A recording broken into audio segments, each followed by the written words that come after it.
Եթե մարդը որոշում է օրերից մի օր ինչ-որ մի հրաշքով ձերբազատվի այդ չարիքից,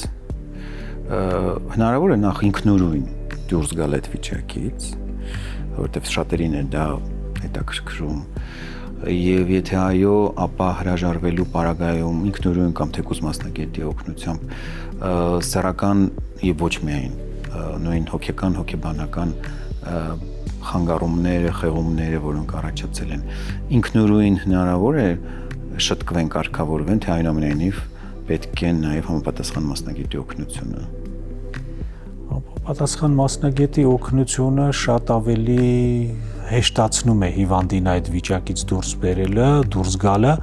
բայց ես իհարկե գիտեմ դեպքեր շատ ուժեղ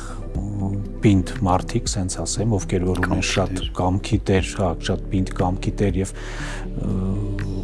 հոգեբանական պինդ կայուն մարդիկ կարողացել են իրենցով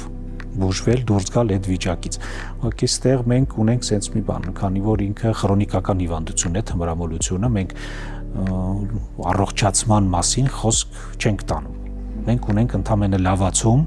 հասնում ենք ռեմիսիայի շրջանի եւ փորձում ենք այդ ռեմիսիան կամ իրենցով պահպանել հնարավորինս երկար ժամանակ։ Ու եթե երկար տարիներ անցնում, 3-5 տարի միգուցե կարելի ասել, որ մարդը առողջացել է, բայց այդ քրոնիկական հիվանդության ձևակերպումը թույլ չի տալիս վերջնական ասել դրա մասին։